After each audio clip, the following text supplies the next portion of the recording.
Is she a hero or is she a villain? We do not know. And I have a feeling that for a lot of you, you do not care. You would let her cast Arcana on you with no second thoughts. And I respect that. Hello everyone, welcome to this video. My name is Mary, and today we have to talk about Miss Black Swan. We have known about her for so long. I feel like since 1.0. Actually, wait, I need to go back and see this. May 3rd. So that's like days after the release of the game. And I honestly thought that she would be like one of the big villains of the game. Even after playing the Penacony quests, I cannot tell you whether she's a villain or not. And you know what? That does not matter. I love her all the same. So, Miss Black Swan here is a DOT character. She produces her own DOT called Arcana, but because we're going to be talking about DOT this entire video, I do want to go over some facts about DOT real quick with you. First of all, DOT does not crit. Do not build her into crit rate or crit damage. Don't do it. DOT is affected by elemental boosts, such as your sphere, for example. DOT scales off of attack. I don't think it's impossible that one day we're gonna have a DOT that scales off of something else, but as of right now, it all scales off of attack. There are two possible types of DOT. There's your normal DOT that characters are going to inflict, but there's also your break damage DOT. Break damage DOT is a little bit different because it scales off of two things only: break effect and character level. This means it won't be affected by your attack, your damage boosts, crit, etc. However, both types of DOTs are affected by reduced defense, reduced resistance, vulnerability debuffs, or whether your target is broken or not. Not every break effect is a DOT. Entanglement, Frozen, and Imprisonment are not DOTs. Burn, Bleed, Shock, Wind Shear are. However, all DOTs are debuffs, and like any debuffs, they are ruled by a base chance and your effect hit rate, and also the target resistance. The base chance of something happening is the odds of something happening before your effect hit rate comes into play and before the resistance of the target comes into play as well. If something has a 100% base chance of being inflicted, it does not mean it will hit every single time. What it means is that if your target has a resistance of 0, it's gonna hit. It's gonna be 100%. If the target has a lot of resistance against what you're trying to do, it might not work in your favor. However, if you have a lot of effect hit rate, you can bypass that resistance. Now, back to Black Swan. Black Swan's special thing is her special unique DOT called Arcana. I'm gonna tell you what Arcana does first, and then I'm gonna tell you how to do it. I hope that works. First of all, at the start of the battle, all the enemies will be afflicted with Arcana once. Arcana can stack up to 50, the more stacks, the more damage, and at the start of the enemy's turn, when the Arcana damage triggers, it's going to reset back to 1. This means that to do damage with Black Swan, what you want to do is between the enemy's turn, stack up as much Arcana as you can. And there's a couple ways you can stack up that Arcana. First, for every DOT that the enemy receives at the start of their turn, there is a chance to stack up an additional Arcana on top of their existing Arcana stacks. This means if you have an enemy with Wind Shear, Shock, Burn, Bleed, you have 4 additional chances of triggering an Arcana stack. Arcana is going to count as Wind Shear when it comes to doing damage, but it doesn't count as Wind Shear when counting the DOTs. So Arcana won't trigger itself to stack up, if that makes sense. The other way you can stack up Arcana is with Black Swan's basic attack or her skill. This is really fun actually because she's one of the very few characters with a special basic attack, if not the only one. So now that Arcana as a concept has been introduced to you, let's go a little bit more step by step into her kit. Her talent has to do with Arcana. This is where the Arcana details are stored. Arcana, every time the enemy is hit with the DOT, for every DOT they have, there's a chance to inflict Arcana. The Arcana, the first stack is going to do a hell lot of damage. Every stack after that is going to amplify that damage. And afterwards, Arcana is going to reset to 1, as we've mentioned. If you have 3 or more stacks of Arcana on someone, the adjacent target on each side is going to receive 1 DOT with a chance of gaining Arcana as well. And for 7 or more Arcana stacks, the current DOT is going to ignore 20% of defense. Now, her basic attack. Her basic attack is going to deal when damage equal to a certain percentage of it. You know that part. But it's a little bit special because it has a chance of inflicting the target with an additional stack of Arcana. And additionally, when the target suffers from Wind Shear, Bleed, Burn, or Shock, there is again another chance of inflicting Arcana. Black Swan's skill is a blast, so it's going to deal wind damage to the enemy at the center and 1 enemy on each side, but also it has a 100% static base chance of inflicting Arcana once more to all the enemies and lowering their defense. Her ultimate is an AoE, which of course stands for Attack on Everyone. It will inflict Epiphany on all the enemies for 2 turns. What Epiphany does, you may ask, and I will not answer. I'm tired of this shit. What Epiphany does is pretty simple. The enemies are going to take more damage during their turn, But if they are inflicted with Epiphany and Arcana, they are considered to be simultaneously afflicted with Wind Shear, Bleed, Burn, and Shock. After that, when Arcana causes damage, it will not reset back to 1 immediately. The non-reset effect can happen once during the duration of Epiphany. It's pretty simple to see actually, because it goes from 1 to 0 in the little bar at the top. And also her ultimate is going to deal wind damage to everyone. And now her technique. Her technique is an Enhance, and when it's used, there's a 150% base chance for each enemy to be afflicted with a stack of Arcana at the start of the battle, and then they immediately have a chance of being afflicted again, and if that works, there's another chance of being afflicted again, and if that works, there's another chance of being afflicted again. I think it's up to 4. Not really, there's not really a limit to this.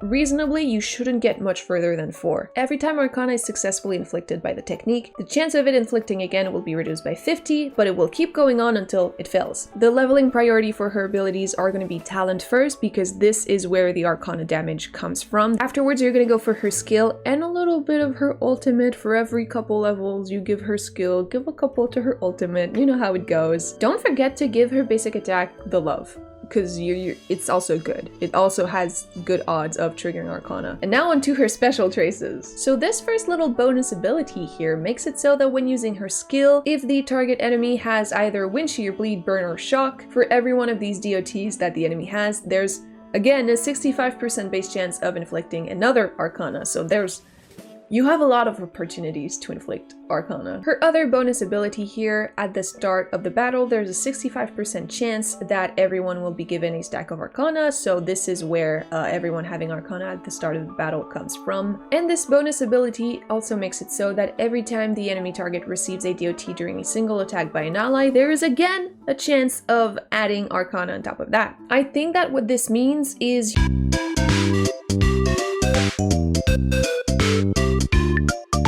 or Kafka's Kill, which triggers DOT instantly. Finally, this is a really important one because this is going to heavily impact how we're building her. You take her effect hit rate. You take 60% of that number. That's going to be a damage boost for her.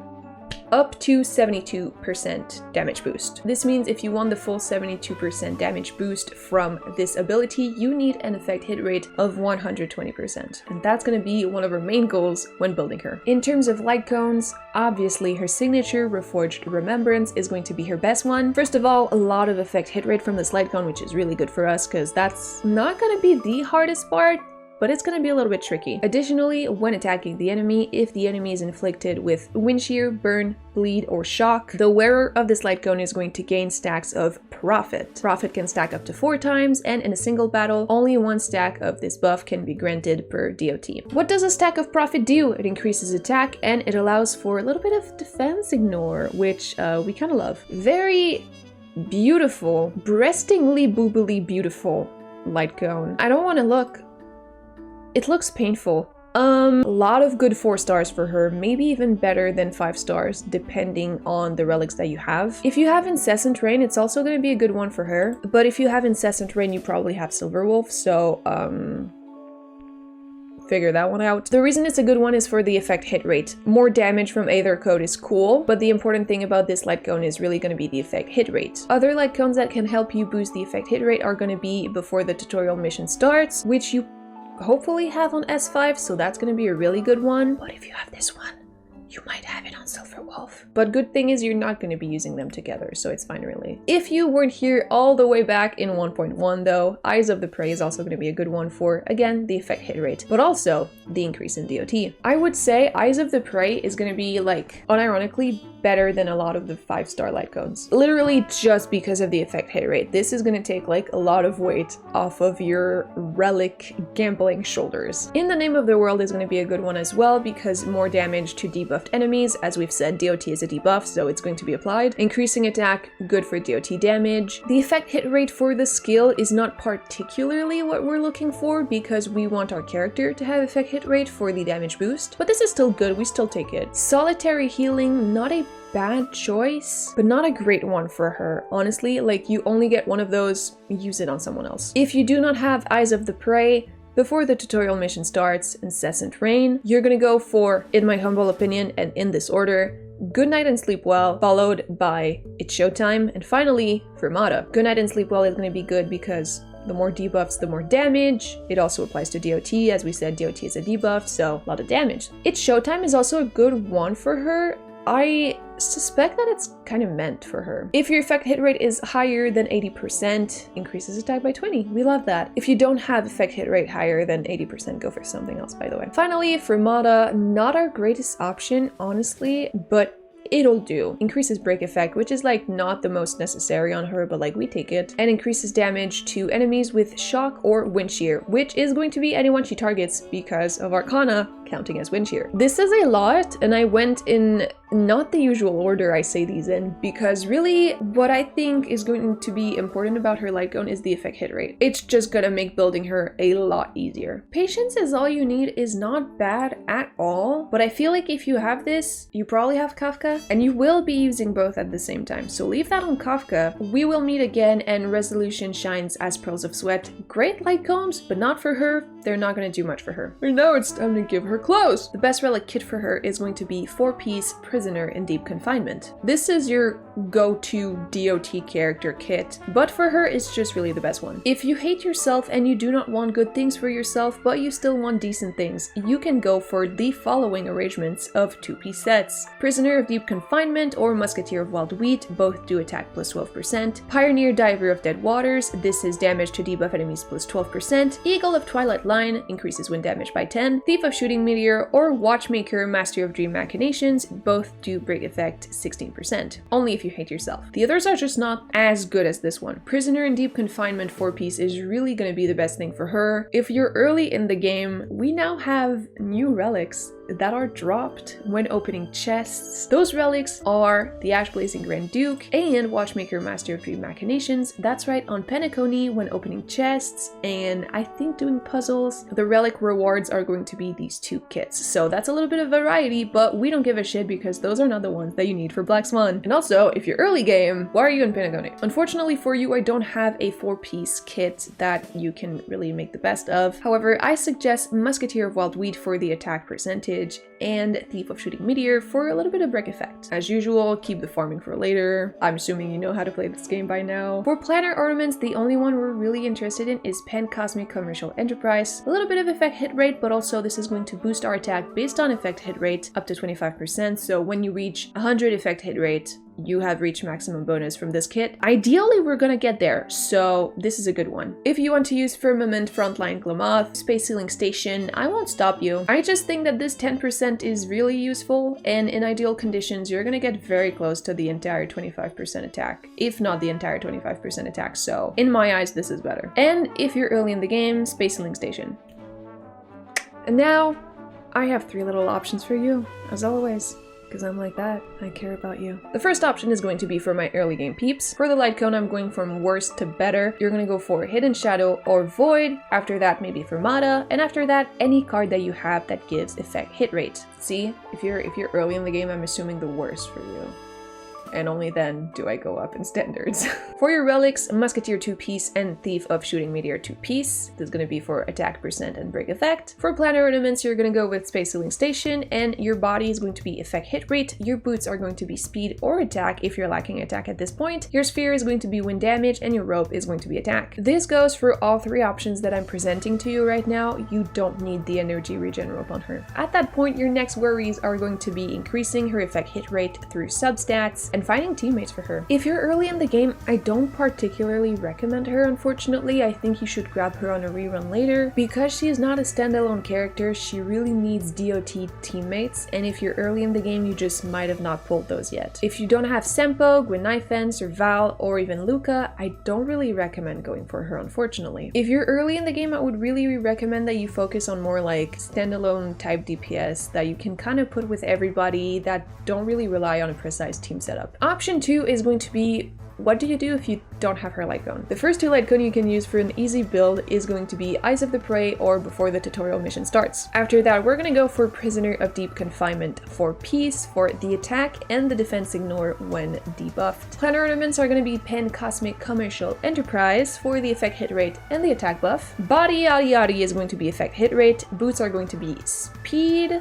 probably. Sphere is going to be wind damage, rope is going to be attack. If you go for speed boots, you're going to want your substats to have a lot of speed, as much as possible. If that does not sound fun to you, go for attack boots. But I personally think the speed boots make her just that much more enjoyable. At this point, if you used Eyes of the Prey or before the tutorial mission start on S1 for either of those, you're gonna have 83.2% effect hit rate, assuming a 5-star body fully leveled at level 15. Meanwhile, if you have either of those light cones on S5, you're gonna be at 103.2%. In both situations, you're reasonably close enough to 120% effect hit rate, which, remember, is what we want for the maximum damage boost. So that's what you're going to think about next. You're going to think as much effect hit rate, as much attack, but as much speed probably as possible. If you're not using either Eyes of the Prey or before the tutorial mission starts for her, you're going to be at 63.2 effect hit rate. I think here your next goal is not going to be for 120% effect hit rate, but rather 100% effect hit rate, so that at least we can get the full effect from Planar Ornament. If you have Incessant Raid at S1 and you want to use it for her, it's going to fall somewhere between Eyes of the Prey S1 and S5. So like, it's going to be good. It's going to be better than the 2 light cones that I mentioned at S1. Not as good as them at S5. In terms of light cones that don't increase effect hit rate, as I mentioned, In the Name of the World is going to be a good one. Afterwards, in that order and in order of superimposition, I would recommend Good Night and Sleep Well, It's Showtime if you have 80% effect hit rate, and Fermata. These 3 cards are going to help you make up for the damage boost that we are not reaching with the 120%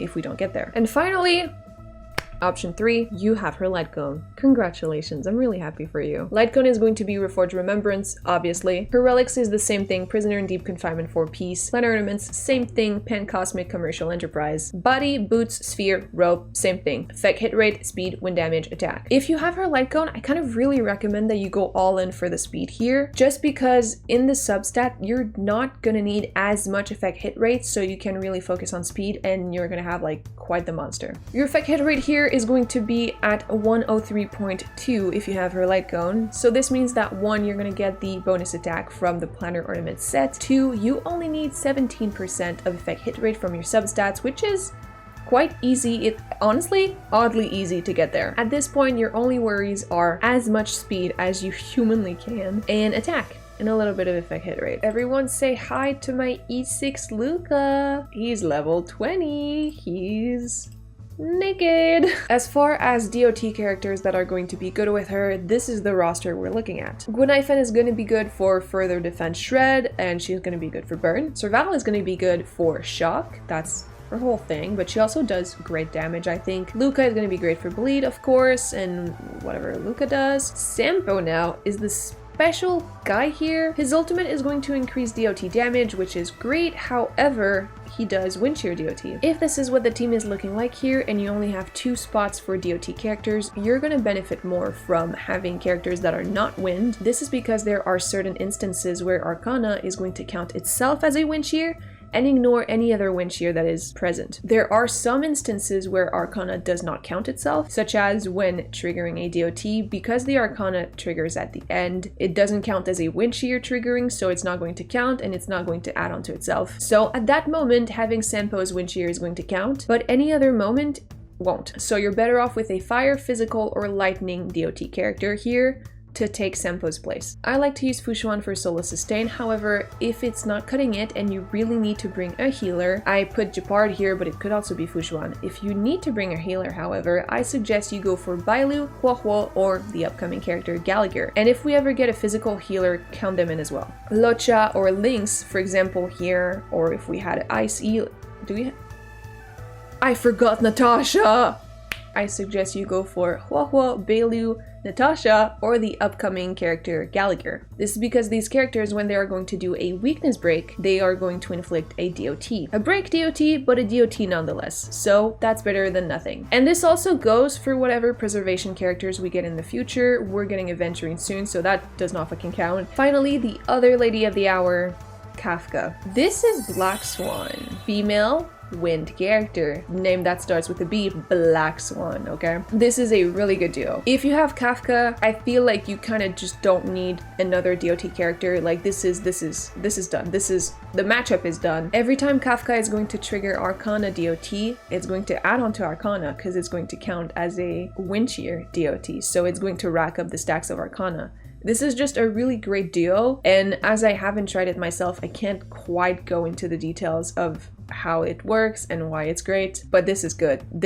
If you have Kafka and Black Swan, I was gonna say Brown Swan, Brawny Swan. If you have Kafka and Black Swan, this is your priority team. This is a great team. What you could do here is add Gwenaifen or Luca for a little bit more DOT, but you could also add a Harmony character at this point. Asta and Tingyun are both going to be able to buff your attack, which is great for DOT. However, the best Harmony character you could bring along right now is Ranmei. Ranmei is just going to buff damage as a whole, which is great. We love that. She can buff speed, which is great.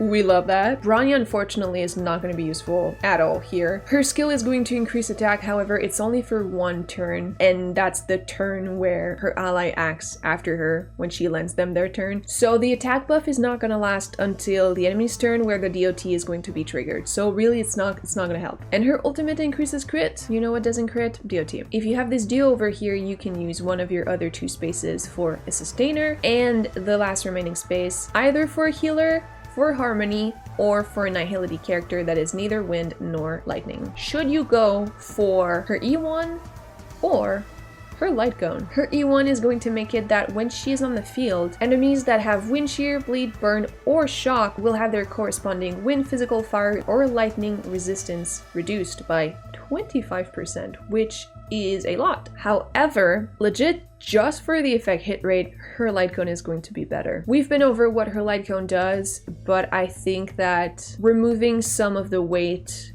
of the effect hit rate building from her relics and putting it on the light cone is just going to be very useful. And finally, should you pull for her? Yes. If you have to choose between her and Kafka, I enjoy her more than Kafka. What's fun is that you can really put the focus on Black Swan, but with Kafka, you kind of need all your DOT characters to be good because she's going to proc their DOT. Meanwhile, Black Swan is just going to have her own DOT that just does a really heavy lot of damage. But if you don't have DOT characters, namely Gwenaifen, Luca, Serval, or even Sampo, not your best bet. If you have Kafka, go for it. But if you don't have Kafka, they're not mutually exclusive. Big recap. What you want to do with her, you want to build a lot of stacks of Arcana. You can do so with her basic attack and her skill. You can also do so with the DOT triggered by other characters. Kafka is going to be really good for that. Next, you want to build her into attack. Effect hit rate is a high priority, and speed can be a high priority as well. Her light cones, you're going to go for anything that increases her effect hit rate. If not, you're going to go for a good night sleep well. It's showtime if you have 80% effect hit rate, or for Mata, if not her signature. Relics are going to be Prisoner in Deep Confinement and Pen Cosmic Commercial Enterprise. You're going to go for effect hit rate body, speed boots, or maybe attack if you're not fancy, wind damage sphere, and attack rope. Finally, Sampo is not the best DOT character for her. I would recommend Gwenaifen, Serval, or Luca more. If you have Kafka, this is a match made in heaven, and one of her best Harmony characters is going to be Ranmei. Basically, this is the entire video. In like 3 minutes or less, that was the entire video. Sources for the info about DOTs are going to be in the description. It's explained on the wiki. In one word, how do you feel about the story quests if you've done them? But no spoilers. Thank you so much for watching this video. Please subscribe for more. And with that said, firing out.